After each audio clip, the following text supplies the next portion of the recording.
नमस्कार दोस्तों, आप सभी का हमारे YouTube चैनल लीगल की ओर में बहुत बहुत स्वागत है। दोस्तों, इस चैनल के माध्यम से हम लॉ से संबंधित सभी प्रकार की वैकेंसीज, जॉब्स, पेपर पब्लिकेशंस और सुप्रीम कोर्ट, हाई कोर्ट में चल रहे केसेस संबंधित इन्फॉर्मेशन लाते रहते हैं। साथ ही दोस्तों, हमने इस चैनल पर एक डिजिटल जन सेवा केंद्र की शुरुआत की है, जिसके माध्यम से हम घर बैठे आप सभी लोगों के ऑनलाइन एप्लीकेशन फॉर्म्स, चाहे वो आय जाति निवास, पैन कार्ड, वोटर आईडी संबंधित हो या फिर आपके ऑनलाइन एप्लीकेशन जो कि जॉब से संबंधित हो, स्कॉलरशिप से संबंधित हो, यूनिवर्सिटी एडमिशन से संबंधित हो, सभी प्रकार के काम हम घर बैठे आपको करके दे देते हैं। आप बहुत ही कम फीस में हमको जो है अपने डॉक्यूमेंट्स भेज देते हैं, जिनका यूज़ करके हम आपका फॉर्म भर के आप तक पहुंचा देते हैं। ठीक है दोस्तों, साथ ही हम लोग अपडेट्स भी देते रहते हैं कि कौन से एग्ज़ाम की अपडेट, क्या आपकी कितनी देर मतलब कौन सा एग्ज़ाम आने वाला है, सारी चीज़ों के बारे में हम आपको बताते रहते हैं।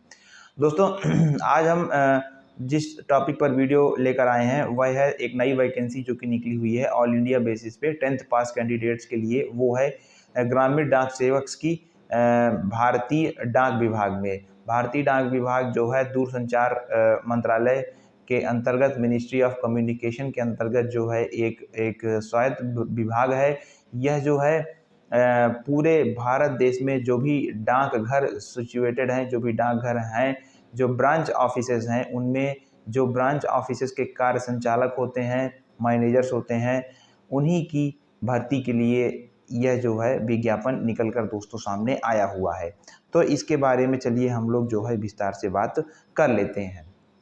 देखिए दोस्तों, इसमें जो है आपका इनको ग्रामीण डाक सेवक बोलते हैं और यह भारतीय डाक विभाग में जो ब्रांच ऑफिसेज होते हैं, मतलब कि जो ग्रामीण क्षेत्र में, रूरल एरियाज़ में ब्रांच ऑफिसेज होते हैं, उन्हीं ऑफिसेज में ये उनके हेड के रूप में काम करते हैं। ठीक है, इसमें 3 पोस्टें निकली हुई हैं आपकी, एक ब्रांच पोस्ट मास्टर, एक असिस्टेंट ब्रांच पोस्ट मास्टर और एक आपका डाक सेवक।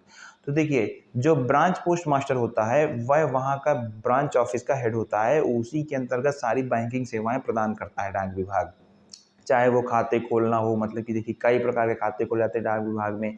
आप जानते भी होंगे कि सुकन्या खाता मोस्ट पॉपुलर खाता है डाक विभाग का। ठीक है, और आपका जो भी इंडिया पोस्ट पेमेंट बैंक की सर्विसेज जो भी दी जाती हैं वह ब्रांच पोस्ट मास्टर द्वारा दी जाती हैं। और भी मतलब जो भी बिजनेस डाक विभाग का आता है वह ब्रांच पोस्ट मास्टर सारी चीज़ें उसको जो है देनी होती है। ठीक है, ये होता है ब्रांच पोस्ट मास्टर का काम। वह ऑफिस खोलकर वहाँ पर बैठता है और पब्लिक का काम करता है।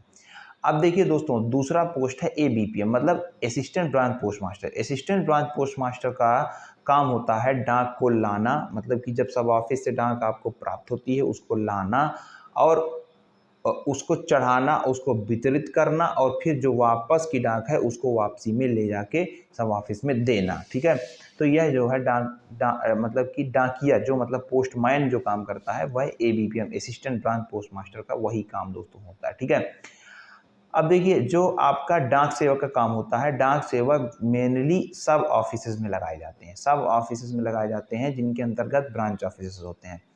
तो सब ऑफिस में डाक सेवक का काम रहता है पैक करना डाक को, मेल आई है तो उसके बारे में पूरा ब्यौरा लेना कि सही आई है या नहीं आई है, बोरियां खोलना, स्टाम्प लगाना, हर चीज़, बैग बांधना, हर चीज़ काम जो होता है यह जो है आपका डाक सेवक के रूप जो होता है वही करता है। ठीक है, तो ये जो वैकेंसी आई है इसमें जो आपका पेमेंट रहने वाला है वह आपका पेमेंट 12,000 रुपया जो आपका है ब्रांच पोस्ट मास्टर को मिलता है, प्लस डियरनेस अलाउंस। जैसे इस समय आपका 58% डियरनेस अलाउंस चल रहा है तो 58% आपको ज़्यादा मिलेगा। ठीक है, और आपका जो असिस्टेंट ब्रांच पोस्ट मास्टर है उसमें आपको मिलता है 10,000 बेसिक रहता है और मतलब आपका डीए प्लस रहता है इसमें। ठीक है, और डाक सेवक का भी एबीपीएम के बराबर होता है, असिस्टेंट ब्रांच पोस्ट मास्टर के बराबर होता है। ठीक है, इसकी वैकेंसी की हम बात करें तो टोटल ये जो है डिवीज़न वाइज वैकेंसी है और मतलब कि आपके डिवीज़न में कितनी पोस्टें निकली हुई हैं यह आप वेबसाइट पे जाकर देख सकते हैं। और एक ही